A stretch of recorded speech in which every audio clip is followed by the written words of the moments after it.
ایک اور کالر ہے ہمارے ساتھ. السلام علیکم. جی وعلیکم السلام. جی مفتی صاحب میں نے آپ سے پہلے بھی کافی دفعہ فون کیا, آپ کا نہیں آج ملا. چلیں مل گیا نا, آپ سوال کریں. جی میرا مسئلہ یہ ہے کہ میرا 3 مرلے کا گھر ہے اور وہ خود سے میں نے اپنی کوشش سے بنایا. خامد کا اس میں کوئی پیسہ نہیں لگا ہوا. بچی کا نا جہیز کے پیسے تھے, بچی کی شادی کے پیسے, زیور, وہ سارا بک کے لگا. اب وہ اس کو دوسرے 4 اور بچے ہیں وہ الگ ہیں, وہ ایکا بنا کے نا وہ چاروں نہیں ملتے میرے سے. ایک بیٹا اور ایک بیٹی میرے ساتھ ہے. تو ان کی شادی کی تھی, بچی کی بھی تو اس کو کھلا لے لیا تھا, وہ انہوں نے جھوٹ بول کے شادی کی. اچھا بتائیں, آپ پوچھنا کیا چاہ رہی ہیں بہن, یہ بتائیے. اب یہ پوچھنے کہ جو میں مکان ان کے نام اپنے بچوں کے جو میرے پاس ہیں تو ان کے نام کر دوں, تو کوئی آیا وہ پیچھے سے بعد میں اس کو ان کو تنگ تو نہیں کریں گے کہ میری مرضی سے میں دے رہی ہوں ان کو. تو وہ 4 جو ہیں بعد میں تو نہیں مقدمہ کر دیں, کچھ کر دیں, یہ شرعی کام سے میں آپ سے پوچھنا چاہ رہی ہوں. اور دوسری شادی جو, ہاں جی, اور بچی کی شادی وہ نہیں کروا رہی, اس کو کھلا لے لیا اس نے, وہ کہتی میں نے اب نہیں کرنی. تو مجھے اس کا بھی مشورہ دے دیں کہ میں اس کو کیا کہوں, اب کیا کرنا چاہیے. جی میں بتاتا ہوں. ایک اور کالر ہیں. السلام علیکم. السلام علیکم مفتی صاحب. وعلیکم السلام. خیریت سے ہیں؟ جی الحمدللہ. یہ سوال میں نے پوچھنا تھا کہ ہمارے یہاں سے عمرہ کے لیے گئے تو کم علم کی وجہ سے نا انہوں نے یہاں سے احرام نہیں باندھ سکے, تو اب وہ میقات کراس کر گئے, تو اب وہ احرام کہاں سے باندھیں گے؟ نیز اگر وہ باندھیں گے تو پھر ان پر دم ہوگا, دم ساکت ہوگا کہ نہیں؟ جی ٹھیک ہے, بتاتا ہوں انشاءاللہ. یہ بھائی نے فرمایا تھا کہ میں نے اپنے سونے کی زکوٰۃ ادا کر دی ہے, لیکن اب میں چاہتا ہوں کہ سونے کو فریز کر دوں. فریز کا مطلب یہ ہے کہ اب اس پر زکوٰۃ نہ بنے کسی طریقے سے. تو انہوں نے سوچا شاید چلو میں اپنے ابھی بچہ پیدا بھی نہیں ہوا اس کے لیے اگر میں اس کو مخصوص کر دوں سونے کو تو پھر اس پہ زکوٰۃ نہیں بنے گی.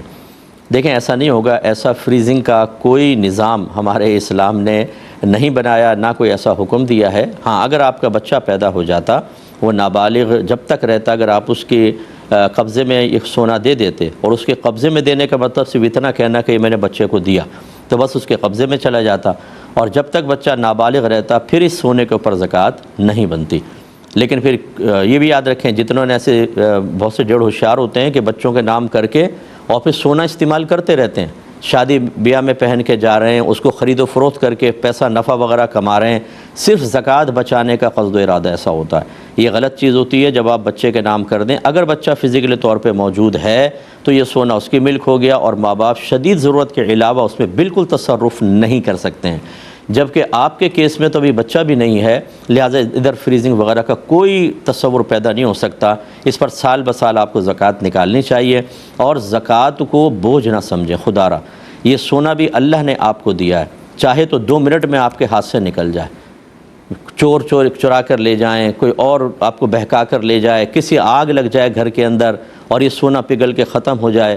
اللہ تبارک و تعالیٰ نے آپ کو دیا ہے اور وہی اس میں برکت دیتا ہے. اس لیے بخل کرنا, یہ سوچنا کہ یار اتنا میرا پیسہ زکوٰۃ کا نکل جاتا ہے, یہ مت سوچئے. بالکل تمثیل کے لیے, بلا تمثیل ایک سمجھانے کے لیے عرض کر رہا ہوں کہ اگر کوئی آپ کو 10 لاکھ روپے دے اور کہے کہ اس میں سے 1 لاکھ مجھے دے دو, تو اس 1 لاکھ کے بدلے 70 لاکھ میں تمہیں اور دوں گا, تو پھر کیا آپ کا خیال ہے کہ دینا چاہیے کہ نہیں؟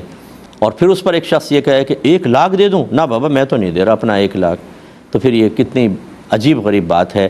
اللہ تبارک و تعالیٰ کی بارگاہ میں جب آپ صدقات واجبہ یا نافلہ کوئی بھی ادا کرتے ہیں تو اللہ تعالیٰ کا قرآن میں وعدہ ہے, وہ 1 کے بدلے میں کئی 700 گنا تک, بلکہ اس سے بھی زیادہ اللہ تبارک و تعالیٰ عطا فرماتا ہے. تو بالکل بخل نہ کریں, اور یاد رکھیں جتنا آپ کے پاس مال ہوتا ہے اس میں غریبوں کا حق بھی ہوتا ہے.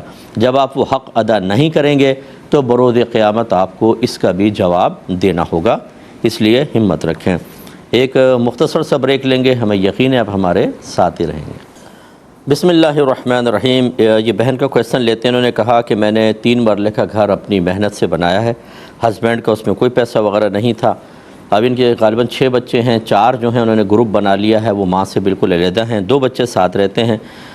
تو اب یہ کہتی ہیں کہ اگر میں ان 2 بچوں کے نام اپنا گھر کر دوں تو کیا بعد میں شرعی لحاظ سے ان بچوں کو جو 4 بچے ہیں وہ کوئی حق رکھیں گے کہ نہیں, اور مقدمہ کر کے کہیں یہ لے تو نہیں لیں گے؟ شرعی طور پہ بتا دیں. دیکھیں مسئلہ یہ ہے کہ پہلی بات تو میں اپنی بھولی بھالی بہن سے گزارش کرتا ہوں کہ اگر تو شریعت کا ان 4 بچوں کو اتنا ہی پاس لحاظ ہو کہ آپ شرعی طور پہ معلوم کر کے قدم اٹھا لیں, وہ اس کے اندر کوئی تصرف بیجا نہیں کریں گے, اگر ان کو خیال ہوتا تو یہ آپ سے علیحدہ ہی نہ ہوتے۔ ماں کے خلاف کون گروپ بناتا ہے؟ ماں کے خلاف گروپ بنانے کا مطلب جہنم میں جانے کے لیے چاروں متفق ہو گئے کہ ہم جہنم میں جائیں گے۔ اپنی ماں کو ناراض کرنا، چاہے ماں غلطی پر ہی کیوں نہ ہو، وَإِن ظَلَمَاهُ وَإِن ظَلَمَاهُ وَإِن ظَلَمَاهُ، سرکار نے 3 دفعہ فرمایا اگرچہ ماں باپ اس پر ظلم کریں، اگرچہ ماں باپ اس پر ظلم کریں، اگرچہ ماں باپ اس پر ظلم کریں، یعنی اولاد کو ماں باپ سے حسن سلوک ہی رکھنا ہوگا۔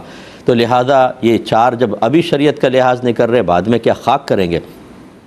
بہرحال دنیاوی قانون کے اعتبار سے آپ کو کارروائی کرنی چاہیے، اور اس میں طریقہ یہ ہوگا کہ اگر آپ سمجھتی ہیں کہ وہ چاروں نافرمان ہیں اور آپ کے اس مکان کو اگر وراثت ان تک پہنچتی ہے تو غلط کاموں میں استعمال کریں گے، تو پھر آپ ان بچوں کے نام وہ مکان کر سکتی ہیں، کاغذات وغیرہ بنا دیں، یہ تحفتاً ان کے نام کر دیں، لیکن یاد رکھیں یہ اسی وقت ان کی ملکیت میں داخل ہوگا جب آپ ان کو نام کرنے کے ساتھ ساتھ مکمل طور پہ تصرف کا اختیار بھی دے دیں گی۔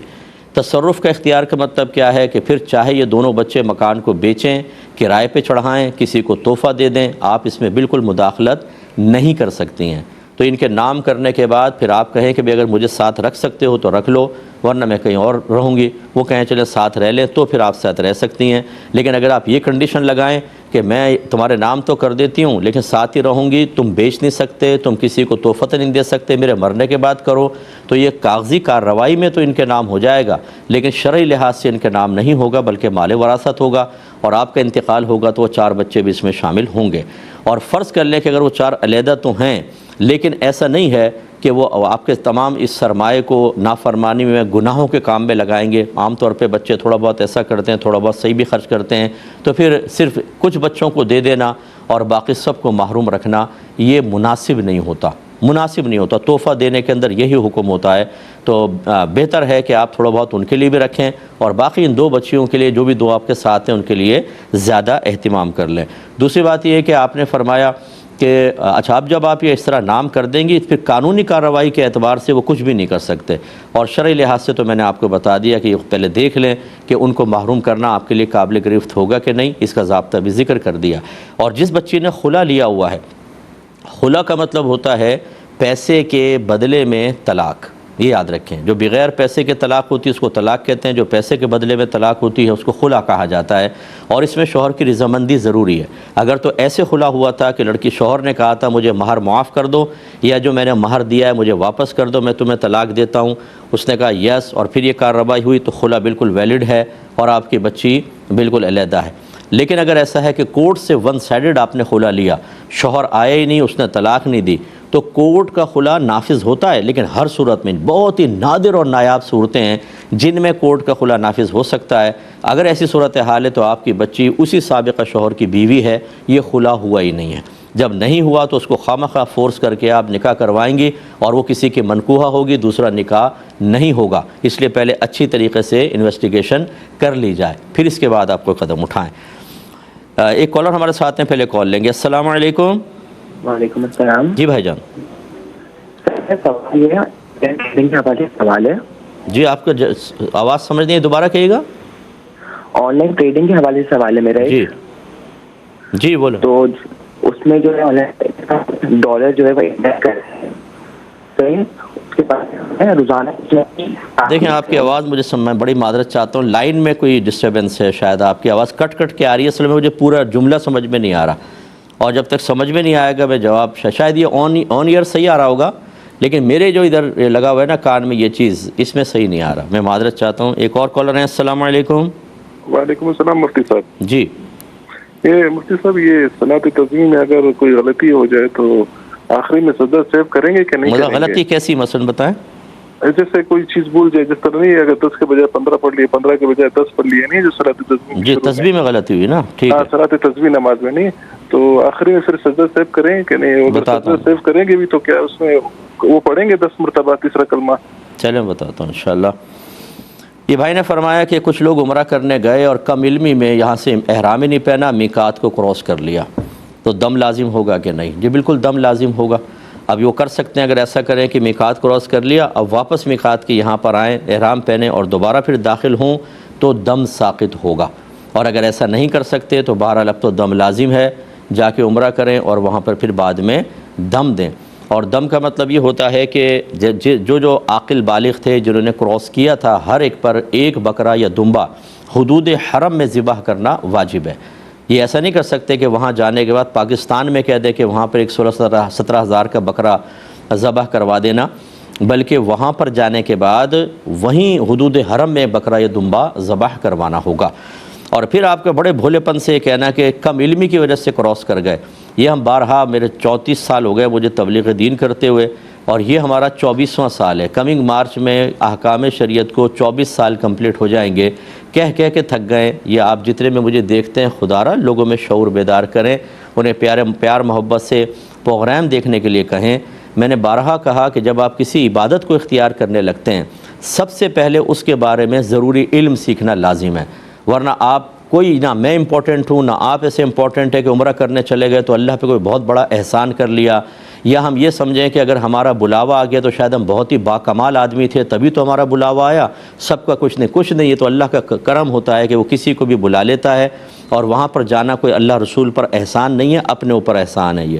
تو اب اگر ہم عبادت کو ناقص کریں گے، علم دین نہیں سیکھا ہوگا، تو ایسا نہیں ہے کہ وہاں جانے کے بعد ہم اتنے محبوب، اتنے لاڈلے، اتنے پیارے تھے کہ اللہ تعالیٰ ہر غلطی کو نظر انداز کر دے گا، ایسا نہیں ہے۔ لہٰذا گناہ گار بھی ہوں گے۔ یہ گزرے سارے کے سارے جو بغیر احرام کے گزرے، یہ سب کے سب گناہ گار ہوئے، گناہ علیحدہ۔ اللہ کتنا مبارک کام کرنے جا رہے ہیں آپ، اور گناہوں کا پلندہ اپنے سر کے اوپر لے کے جا رہے ہیں، اور اس کی وجہ کیا ہے؟ علم نہ سیکھنا۔ تو کم علمی کوئی عذر نہیں ہے، یہ شدید گناہ گار ہیں، بلکہ یہ لائق سزا ہیں۔ دنیا میں بھی ان کو بہت سارے امور کے اندر سزا کا مستحق بنایا گیا ہے۔ یہ تو میں نہیں کہہ رہا ہوں کہ یہ اگر آپ میقات کراس کر گئے تو آپ کو سزا ملے گی، لیکن جو کم علم آدمی ہوتا ہے اگر کم علمی میں خطا کرے تو اس کی خطا کو بعض اوقات قاضی اور حاکم اسلام قبول نہیں کرے گا، بلکہ سزا جاری کرے گا۔ اس لیے علم سیکھنا بہت ہی ضروری ہے، انہیں سمجھا دیں۔ یہ آن لائن ٹریڈنگ کا کویسچن، یہ کیونکہ تھوڑا سا گڑبڑ ہو رہی تھی، مجھے آواز صاف نہیں آ رہی تھی، لیکن شاید انہوں نے ڈالر کے بارے میں پوچھنا چاہا تھا۔ یہ آن لائن دیکھیں، جو آپ گولڈ یا ڈالر خرید لیتے ہیں، یہ ٹریڈنگ شرعاً جائز نہیں ہوتی۔ وجہ اس کی یہ ہوتی ہے کہ نمبر ایک تو یہ جو آپ یہ کرنسی کا کاروبار کرتے ہیں، اس میں دونوں طرف اگر کرنسی ہے تو کم از کم ایک جو فریق ہے وہ ایک کرنسی کے حصے پہ قبضہ کر لے، دوسرا ادھار ہو سکتا ہے، لیکن سونا چاندی میں یہ بھی نہیں ہو سکتا۔ یہ میں اصطلاحی کرنسی کی بات کر رہا ہوں، جیسے آپ روپے سے ڈالر خرید رہے ہیں، کسی کو روپے دے دیے، اس نے ایک ہفتے بعد ڈالر دے دیے، یہ چلے گا، اس میں ایک جانب سے ادھار ہو سکتا ہے۔ اور دوسری بات یہ ہے کہ جب آپ نے فرض کر لیں اس طرح ڈالر خرید لیے، تو پھر آپ جب تک قبضہ نہ کر لیں اسے آگے سیل نہیں کر سکتے۔ یہ بہت سی ویب سائٹس ایسی ہیں کہ وہ خالی آپ کو ڈالر کا کہتی ہیں کہ ہمارے پاس ڈالر ہیں، آپ پرچیز کریں، جیسی ڈالر کی قیمت بڑھے گی ہم آپ کو اس کا نفع دے دیں گے۔ تو اب لوگ کیا کرتے ہیں، جیسے یہاں سے میں نے 1000 ڈالر خرید لیے، ان کے اکاؤنٹ میں پیسہ بھیج دیا۔ اب ڈالر مجھے نہیں پتہ کہ فزیکلی طور پہ موجود بھی ہیں کہ نہیں، جیسے ڈالر ریٹ بڑھا انہوں نے میرا پروفٹ ریشو نکالا اور میرے اکاؤنٹ کے اندر بھیج دیا۔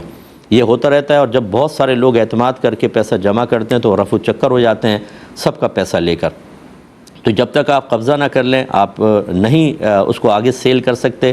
اور اس طرح کی جو رسکی معاملات ہوتے ہیں، بہت سی ایسی ویب سائٹس ہیں جو کہتے ہیں آپ شیئرز کے اندر انویسٹمنٹ کریں، اور پھر وہ سب دکھاتے بھی رہیں گے کہ دیکھیں شیئر بڑھ رہے ہیں، کم ہو رہے ہیں، آپ پہ اعتماد کر کے تھوڑا بہت پروفٹ بھی آپ کو دیں گے، اور پھر بہت سارا چیز جمع کر کے، مال جمع کر کے وہ غائب ہو جاتے ہیں۔ وہ آپ ایپ یوز کریں گے کچھ کام ہی نہیں کرے گا، یہ بھی نہیں پتہ ہوتا کہ آپ کو اس کا ایڈمن کون ہے، اس کا یہ جو اگر کمپنی ہے تو اس کا آنر کون ہے، کچھ پتہ نہیں ہوتا۔ 1000 دفعہ لٹنے کے باوجود تھوڑے سے نفع کے لیے ہم ایسے رسکی معاملات کے اندر اپنا پیسہ انویسٹ کرتے ہیں، اور یہ شرعاً جائز نہیں ہوتا، اس لیے اجتناب بہتر ہے۔ بھائی نے فرمایا اگر صلاۃ و تسبیح کی نماز میں غلطی ہو جائے تو کیا آخر میں سجدہ سہو ہوگا؟ تو اسی لیے میں نے ان سے کویسچن پوچھا تھا کہ کیا غلطی ہوئی۔ انہوں نے کہا مثلا تسبیح کم یا زیادہ کر دی تو سجدہ سہو ہوگا کہ نہیں۔ تو دیکھیں یہی مسئلہ ہوتا ہے، ہم جب آپ سے کوئی کویسچن کرتے ہیں تو اسی وجہ سے کہ صحیح جواب اسی پر موقوف ہوتا ہے۔ یاد رکھیں کہ کوئی بھی آپ نماز پڑھ رہے ہوں، فرض، واجب، سنت، نفل، اگر اس میں آپ نماز کا کوئی واجب ترک کریں گے تو پھر اس پہ سجدہ سہو ہوتا ہے، اور اگر آپ واجب ترک نہیں کرتے بلکہ سنت ترک کر دیتے ہیں یا مستحب ترک ہو جاتا ہے، اس پر سجدہ سہو نہیں ہوتا۔ جیسے ثنا پڑھنا سنت ہے، یا اس کی تسبیحات جو ہیں سنت ہیں، ایک آدھ تسبیح کم ہو گئی، تھوڑا زیادہ ہو گئی، اس پہ کوئی سجدہ سہو نہیں ہے۔ نماز خلاف سنت ہوگی لیکن سجدہ سہو نہیں، کیونکہ ترک واجب نہیں ہوا ہے۔ لیکن جیسے الحمد پڑھنا واجب ہے، اس کے ساتھ سورت ملانا واجب ہے، آپ الحم پڑھنا بھول گئے، آگے بڑھ گئے، سورت نہیں پڑھی، تو آخر میں اس کمی کے تدارک کے لیے یا کمی کو ختم کرنے کے لیے سجدہ سہو کیا جائے گا، اس لیے اس پر کوئی سجدہ سہو نہیں ہے۔ اصول میں آپ کو بتا چکا ہوں، یہ آپ کو معلومات ہونی چاہیے کہ نماز میں کیا کیا فرائض ہیں، کیا واجبات ہیں، کیا سنن ہیں اور کیا مستحبات ہیں۔ فرائض کے ترک پر نماز ہی نہیں ہوتی، وہ تو دوبارہ پڑھنی ہی پڑے گی۔ جیسے آپ نے تکبیر تحریمہ نہیں کہی، نیت ہی نہیں کی اور نماز سٹارٹ کر دی، نہیں ہوگی، نماز ہی نہیں ہوگی۔ اور واجب کے ترک پہ نماز ہو جاتی ہے لیکن مکروہ تحریمی ہوتی ہے، لہذا اگر آپ نے سجدہ سہو کر لیا تو تدارک اور سجدہ سہو بھی بھول گئے تو نماز دوبارہ پڑھنی ہوگی، ویسے نماز ہو جاتی ہے۔ اور سنت اور مستحب کے ترک پر کوئی مسئلہ نہیں ہوتا، اس میں کوئی نماز وغیرہ نہ لوٹانی ہوتی ہے اور نہ اس پہ سجدہ سہو ہوتا ہے۔ ویڈیو دیکھنے کا شکریہ۔ اگر آپ چینل پر نئے ہیں تو سبسکرائب کر لیں اور ساتھ ہی ساتھ بیل آئیکن پر بھی کلک کر دیں تاکہ یوٹیوب ہماری ہر ویڈیو کا نوٹیفیکیشن سب سے پہلے آپ کو بھیج دے۔ جزاک اللہ۔